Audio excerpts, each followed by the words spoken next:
Hello guys, magandang araw sa inyo lahat. Ito ulit si Mike, Mr. Typhoon Padua. Nagbabalik sa ating tropical weather analysis at ang ating updates sa dalawang bagyong si Maymay at si Dolphin. Kumusta si Luis? Ito na rin po si Maymay. Ito yung remnants ni Luis. Nagkaroon ng panibagong vortex sa West Philippine Sea and then binago ng pangalan ng Pag-asa, ginawang Maymay. But based on other agencies, si Luis din ito kaya Maymay-Luis. But it's either way. But on this analysis, we call it Maymay. So ito ay para na yung araw ng Miyerkules, 5 ng Agosto, 2026, Tagalog version. Pinaglilingkod sa inyo ng Typhoon 2000 at ng Naga College Foundation. And also, we have an English version. Yung gusto nyong mapanood ng English version, click lang nyo yung link dito sa taas. At ito ang una nating special itong link na ito dahil unang collaboration natin ito with Sir Robert Espeta ng westernpacificweather.com. At since namatay ang kanyang tatay, yung kanyang father-in-law, we are praying for the soul of his father. So condolences po sa family niya. At nagkipag-usap sa akin kung pwede ako magpasok sa kanyang channel. So, nagpadala na akong video doon sa kanya. Mamaya, mapapanood din niyo pag click niyo ito. Ang ating video, English version, doon po sa westernpacificweather.com. Okay? So, itong update na ito ay pinaglilingkod din sa inyo ng Aboitiz Power at ang lokal na gobyerno ng Naga City headed by Honorable Mayor Lenny Robredo at ang ating Honorable Vice Mayor Gary Bordado. So, umpisa na natin ang update. Ito yung last nating GraphSat. Ito po kahapon. At 11 p.m. ginawa na ng Maymay dito po yun sa may West Philippine Sea. Nangyari po, may wind shear na malakas yung first vortex niya, yung circulation, nalusaw po dito. Although nakita natin sa animation loop na talagang nagre-emerge lang siya dito sa may West Philippine Sea. And then lumayo ng konti dito sa may slightly middle ng West Philippine Sea at doon na po siya nag-regenerate. So, based on the analysis Pag-asa, separate vortex siya. So, we respect that. Kaya ginawa nilang bagyong Maymay. So, itong bagyong ito ay naging tropical storm na. In-upgrade na ng Japan Meteorological Agency as well as Pag-asa. Bago tayo magtungo sa mga updates niyan, ito muna po ang kalagayan ng ating GraphSat. Nakita ninyo na yon na meron na dalawang weather system pa. Si Dolphin, na 205 kph, isang category 3 na bagyo ay humina na po, 185 na lang. At dumaan po ito kahapon malapit sa Iwoto o formerly Iwo Jima. At kasalukuyan ay paparating na po siya sa Okinawa by Friday. Nandito na po siya at inaasahan po magkakaroon po ng typhoon force winds niyan. At namimilig ko po ang Shanghai at ang Fujian province. Okay, itong metropolitan Shanghai, one of the largest and most advanced cities ng China, ay mukhang nasa threat nitong si Dolphin dahil mukhang dito po siya pupunta. At ang kalaban nila dyan ay yung malalakas na bagsak ng ulan, not with the wind, kasi pagdating dito mahina na yan, malamig na ang karagatan dyan and then may dry air, so yung ulan na malulusaw dito. And then we have the habagat, since gaya ng sinabi natin sa last nating Madden Julian oscillation update, for the next 2 weeks ay pa-active tayo, wet phase. So expect aktibo rin ang habagat for the next 2 weeks. Hanggang August 17, may habagat tayo. So itong western sections of Luzon, Visayas, Mimaropa ay magkakaroon po ng bastanteng ulan. Mga on and off rainfall dahil po sa mga susunod pa pong mga systems. May mga multiple low pressure systems na posibleng mag-form pa. Isa na ito si 96W na isa ng tropical depression ng Japan Meteorological Agency. So, iyan na po, in-upgrade na po siya bilang isang tropical depression at mukhang magiging tropical storm din siya. Okay, patungo sa general direction ng Honshu, Eastern Honshu, sa coastal waters. So, iyan yung pinapakita niya. And then also, ito si Bagyong Kujira. Mukhang stationary pa po dito, quasi-stationary, halos hindi kumikilos, west of Vigan, roughly 150-180 kilometers away. So ito ay gagalaw papuntang east at maglalandfall either mamayang gabi o tomorrow morning. At yung natitirang ulap niya ay sasabay na po sa flow ng habagat na ini-enhance na yon ng bagyong si Dolphin. Okay? So, yan po ang kalagayan na yon based sa Japan Meteorological Agency. At nakikita nyo dito na malaki pa rin kanyang sirkulasyon, umabot ng 1,250 kilometers in diameter. Yan po yung 55 kph na expanded winds niya. And then ito yung zoom out satellite animation, fast loop mula sa Sierra, NOAA. Ito po yung slider software nila. So, kitang-kita po ninyo itong dalawang system. At nagbibigay na po itong pabuso-bugsong ulan sa Central Luzon at Metro Manila, Mindoro at ibang parte pa ng Mimaropa. Ganun din po ang Western Visayas. Ang Bicol, usually padaan-daan lamang po sa gabi. So, rest of the morning, magandang panahon. So, ito po si Dolphin at ito yung isang tropical depression na in-upgrade na ng Japan but LPA pa rin as of this time by JTWC bilang 96W. So, ito yung zoom in sa animation para makita ninyo ang kalagayan ng bagyo. So, hubad pa rin po ang kanyang sirkulasyon. Dito yung kanyang low level center. Nag-north siya. At ito yung kanyang convection. So, nasa south and southwest pa. At mukhang apektado na rin ng habagat. Yung iba niyan ay pupunta dito. Okay? So, magkakaroon ng mga on and off rainfall dito sa may Central Luzon kasama po Metro Manila. Samantala, ito naman po yung kanyang exposed center. Halos kulang dahil may dry air intrusion. And then, dahil po sa may moderate to strong wind shear, ang nangyari po, lahat ng ulap po niya ay pinupush dito sa may south and west nitong bagyo. Kaya nahihirapan po siya mag-organize. Although nakamanage po siya bilang isang tropical storm kasi medyo mainit talaga dito ang karagatan west of Luzon. So, yan po ang pwede mangyari for the next 48 hours. So, ito po yung wind shear environment. So, nasa 35 to 55 kph yung kanyang northeasterly winds. So, yan po yung northeasterly. Kita niyo yung araw na puti. Tulungan lang natin ng black para makita niyo. So, ganyan po kapag may mga wind shear. Nadi-displaced yung kanyang yung circulation niya. Okay? Parang nakalaylay yung kanyang katawan. Hindi siya aligned. Okay? Naka-elongate. And then, ito yung track na yon, latest ng Joint Typhoon Warning Center. Inaasahan din po magiging tropical storm but nauna ng JMA. And then, it will make landfall early tomorrow morning dito po sa may Ilocos Sur. Somewhere in Vigan. And then, once na maglandfall na siya, magiging depression na lang and malulusaw bilang isang low pressure area, remnant low, sa may East Philippine Sea at sasama na yan sa flow ng habagat. And then ito yung latest from Pag-asa, nag-northward nga yung galaw niya, west of La Union, 65 to 80 kph yung kanyang sustained winds and gustiness. Up to 180 kilometers yung kanyang strong to gale force winds. Pag sinabing gale force winds, hanggang 55 kph o tropical depression winds. At ito ang track ng Pag-asa. As of 8 a.m., pag i-check natin na yun, ang pinaka-latest niya, okay, ano natin yan, lang, refresh natin ang page yan para makita natin. Yan po ang latest as of 11.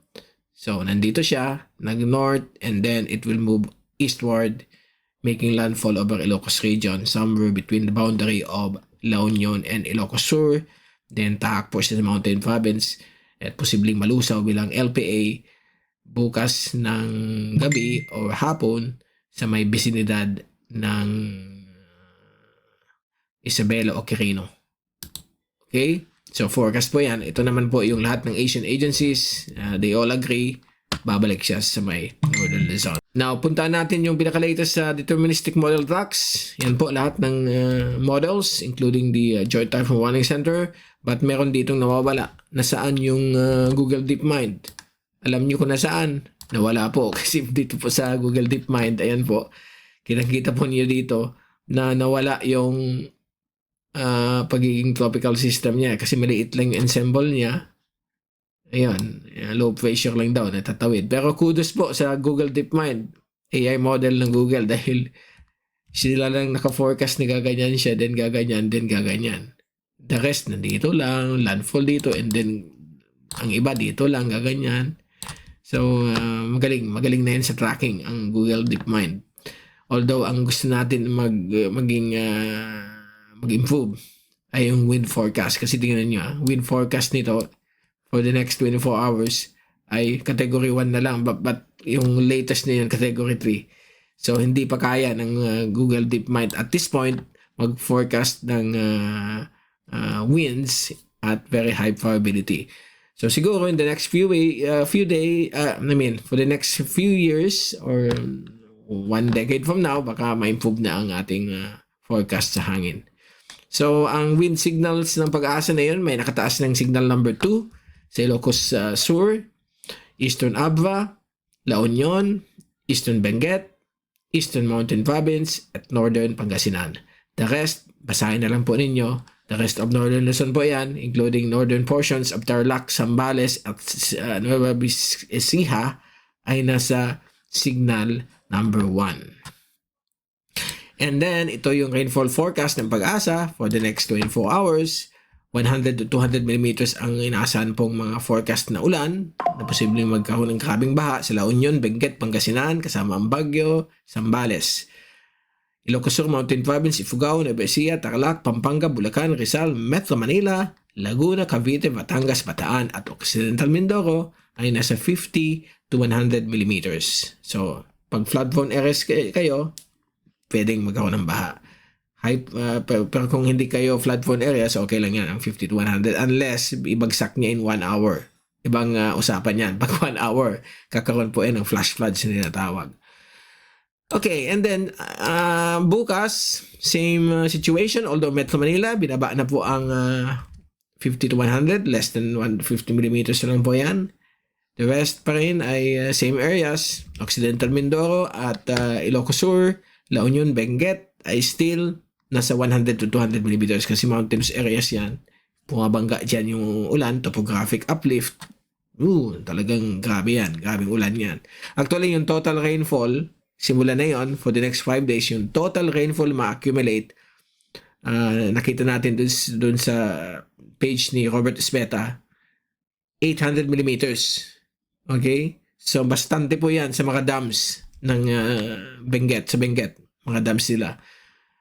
Ang importante dito sa may Central Luzon at mapuno yung Angat Dam dahil kailangan po yan para ma-supply ng ample amounts of water ang Metro Manila na yung darating pong Super El Nino. Kailangan natin yan. Okay? Antique rin kasama po sa habagat. And then sa Friday, meron pa rin habagat 50 to 100 millimeters. But hindi na masyadong sobra ang ulan. 50 to 100 na lang dahil po malayo naman yung bagyo. Si Dolphin nandun sa may Okinawa. So yan po sa mga areas na kita niyo sa ating mapa. Now, ito yung fina-forecast na ulan. So, nakita niyo pagdating ng Thursday, magdi-disperse na yung ulan, babawas na. At sa Friday, Saturday at Linggo, papalit na yung ulan ng habagat. Okay? So, malulusaw na yung remnants ng bagyo. But still, pwedeng lumampas ng 100 millimeters sa may mountainous areas po ng Western Luzon kasama po ang Occidental Mindoro. And then, ito naman po yung track ni Dolphin. At nakita ninyo, straight runner siya. Long-lasting na bagyo ito. Ang tagal na nito. Galing pa po ito sa international dateline. Okay? Pero wala pa rin tatalo doon kay Kading of 1978. International name Rita. Kasi galing pa yun south of Hawaii. At ang kanyang ginalaw ay pag ganito, dire-diretso hanggang dito po siya naglandfall sa Central Luzon. Yan po si Kading, Energizer Storm. Kasi napakalayo ang kanyang pinanggalingan. Okay? Gusto nyo makita kung ano itsura? Punta tayo sa Wikipedia. Ito kasi yung page kung saan nyo makikita lahat ng bagyo since 1900s.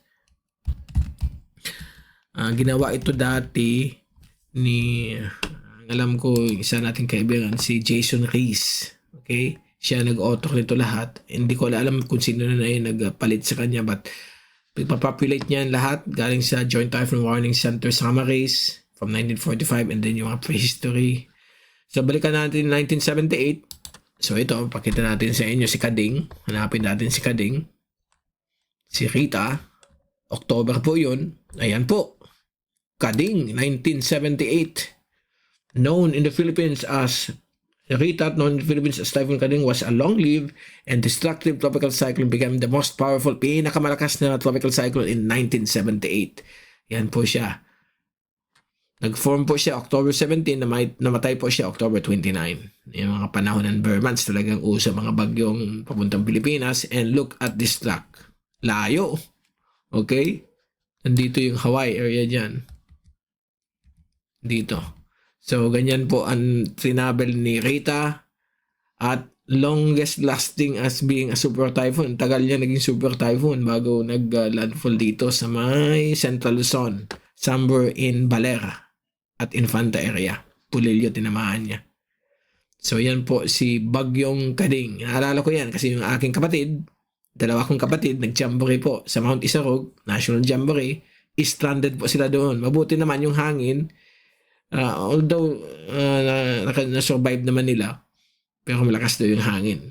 So, yan. Humina na at nag-landfall dito sa Central Luzon at nalusaw po dito sa may Eastern Vietnam si Kading. So, wala pang nauulit niyan. Maybe in the future, kung magkaroon, another recorded history yan. So, ito naman po ang ginagalaw ng bagyong ito. Magla-landfall yata sa China early next week. So, yan po siya. Mukhang pagdaan sa Okinawa, still, may maintain niya ang 185, category 3. It depends. Kung humina na siya, magka-category 2 na lamang. So, depende yan kung mainit pa yung oceanic heat content or walang wind shear. Tapos, hindi pa masyadong malamig ang dagat. Pwede siya ma-retain yung ganyan, category 3. But if not, malulusaw na yung unti-unti. Ang problema dito sa Eastern China, this area na ito, pag nag-landfall dyan ng bagyo, it's not the wind, but the rainfall. Kasi yung ulan po, yung remnants na may iwan ng bagyong ito ay yun magpapaglaganap ng grabing mga ulan na magkukos ng flooding sa kanila. Uso yan pag may bagyo nag-landfall. Okay? So, yan, nag-ingat na lang po kayong lahat dyan sa eastern at southeastern at eastern China, sa Shanghai, dahil nandyan po papalapit ang bagyong si Dolphin. So, yan po siya, nagkakaroon na naman ng eye-wall replacement cycle. Multiple times po, nagpalit-palit ng eye-wall siya. Para siya nag-change ng oil, ng sasakyan, changing oil, para maging bastante ang flow ng engine ng isang sasakyan. Kailangan mo mag-change oil. Ganyan po ang bagyo. Nagpapalit ng eye-wall. Pag mahina na yung inner eye-wall, liliit, mag-fill in, may bagong mag-replace sa kanya, lalakas ulit o ma-maintain yung kanyang lakas. So ito, ilang beses nag-ups and downs ang kanyang sustained winds. Noong isang araw, naging 140 na lang siya at nung natapos ang eye-wall replacement cycle, lumakas ulit siya, biglang naging 185 to 215. Na yun, 185 na naman, humingi na, another eye-wall replacement cycle. So ganyan ang bagyo kapag wala pong obstruction sa dagat. Basta mainit yan, palit yan ng itawag nating langis niya. Pero, syempre, eye-wall replacement cycle yan. So, yan po ang pangkaraniwan sa bagyo kapag walang obstruction. Okay? So, dadaan po yan dito sa Okinawa sa Friday. So, mag-prepare po kayo dyan, mga Filipino communities dyan, mga military men ng US Navy na nanonood sa ating channel. Please take all necessary precautions. Now, ito po yung mangyayari. Si Dolphin, yan yung remnants ni bagyong Kujira or Maymay. Malulusaw po siya by Thursday. And Friday, papalit na po yung mga ulan, dala ng habagat sa western sections ng Luzon, Mimaropa at Visayas. So yan, lumaki ang mata. Ibig sabihin, humihina na po yan. Lalong nag-expand ang kanyang wind area. Taiwan, mountains of Taiwan will also experience ng mga grabing ulan hanggang mag-landfall na po dito sa may Saudi. Yan, tingnan nyo. Ito, apektado po ito ng grabing mga ulan. Mga pagbabaha inaasahan. And then, after that, August 10 to 19, extend natin ating forecast. Mukhang patuloy pa rin ang epekto ng habagat dahil po sa wet phase ng Modern General Oscillation. Although pabugso-bugso na lamang, 30 to 50 millimeters.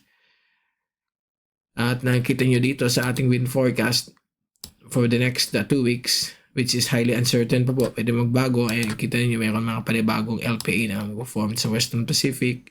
Then, may papalit na naman ng panibago. Ayan, sa may south of Okinawa, sa may North Philippine Sea. Yan po. So, ayan mga inaasahan natin. So, patuloy pa rin yung habagat hanggang second week of August, mahangin, pabugso-bugsong ulan, sisilip ang araw in between.